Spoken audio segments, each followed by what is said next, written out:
Are you still looking at me? Are you still looking at This theater after they invaded. They must be holding Edgar here in their new headquarters.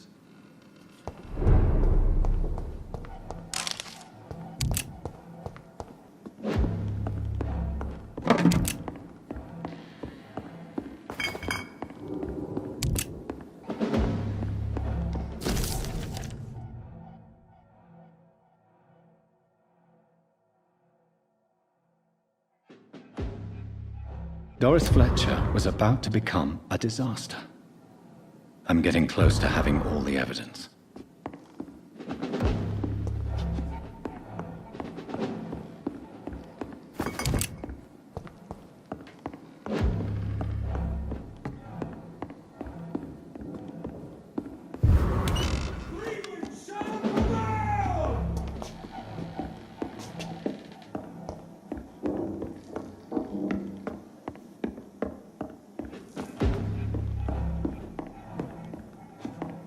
I cannot enter.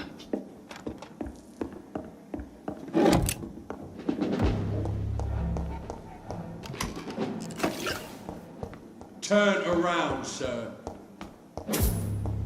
Are you It's locked, all right.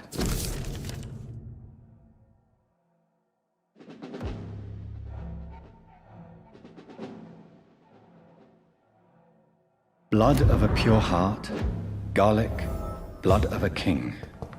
I don't understand. Perhaps this is what McCullum drank. I had better keep that in mind. I should find the key to that box.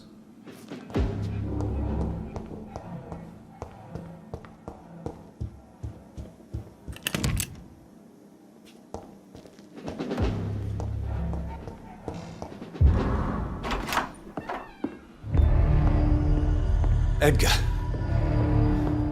Edgar, can you hear me? Jonathan, is it really you?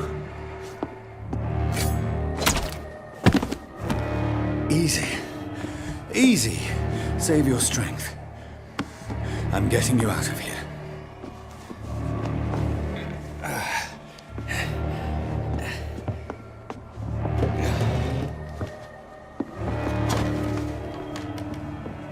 Don't try to spare me. As a physician, I know all too well when it's too late. Punctured lung, broken ribs, and internal bleeding. An accurate diagnosis, wouldn't you say? Edgar, what happened? They wanted me to confess. Beat me black and blue. Jeffrey McCullum ambushed me at the Pembroke Hospital. He was convinced you and I were responsible for the Skal epidemic. I never imagined that self-righteous fanatic would dare to attack us in the open. What became of him? To prove him wrong, I let him go. Really? Are you sure that was the wisest course of action? Time will tell. The most intriguing part of his accusation was that you and I were the pawns of some ancient vampire. William Marshall. Yes, they tortured me to make me confess the same nonsense.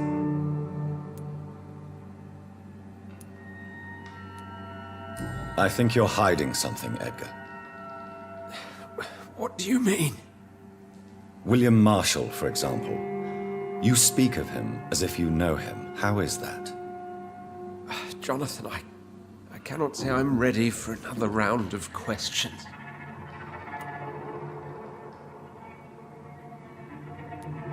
Why would the Guard of Priwen believe you and I created the vampire epidemic? Maybe due to our profession? Because I offered you shelter at my hospital. What can you tell me about William Marshall? Not much. History paints the story he was the greatest knight who ever lived. Amongst the immortals, he had a yet greater legend.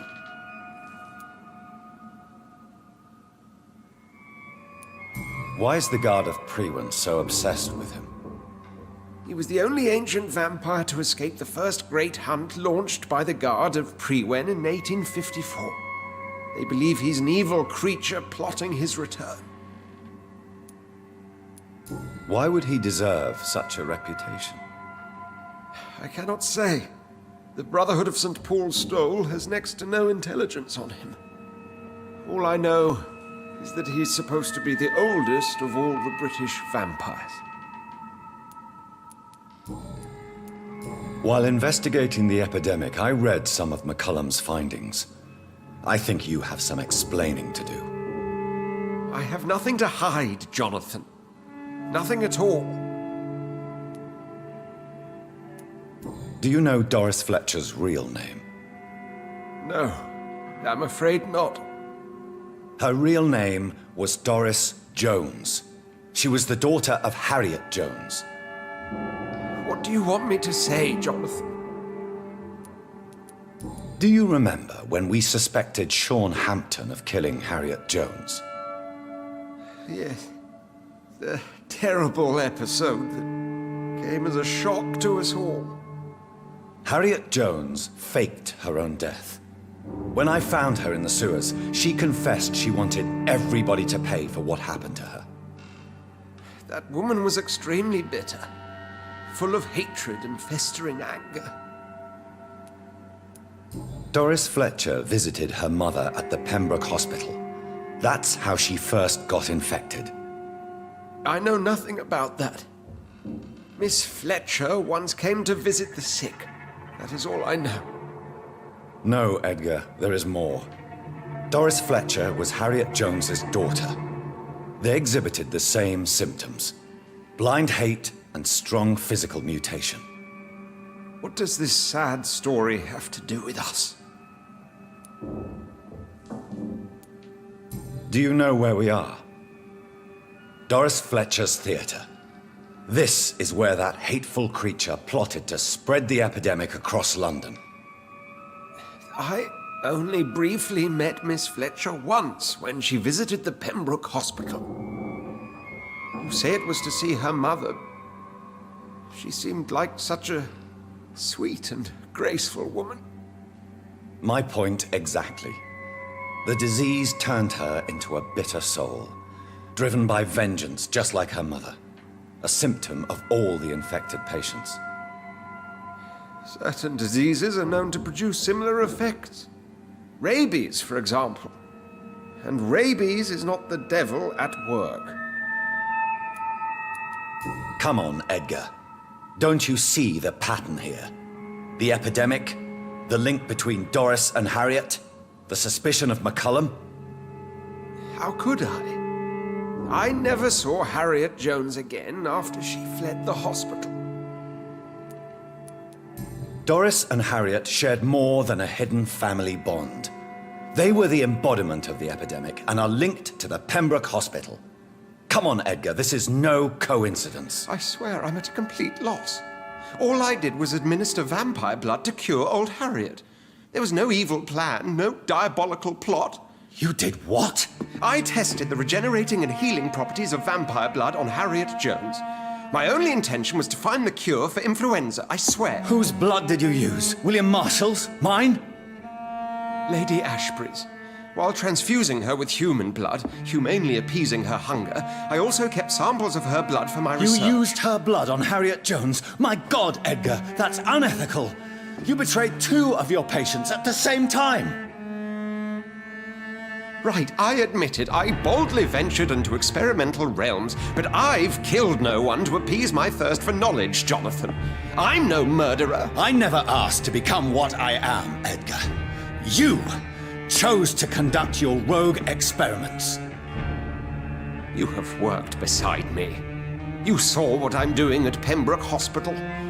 Jonathan, you know I'm not an evil soul. Just another victim of this tragedy.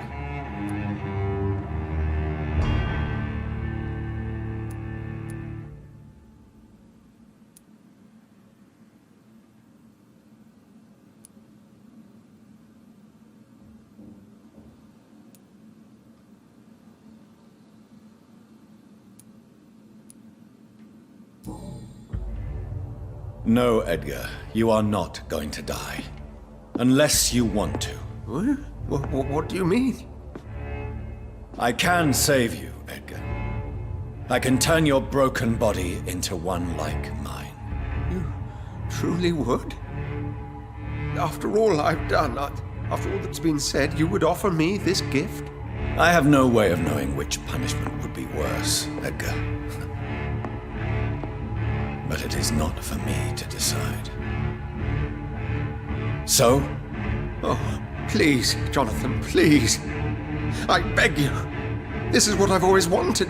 This is what I've always searched for. Very well, then.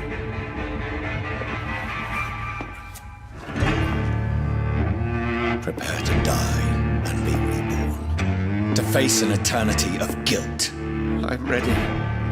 Oh, indeed, I am ready.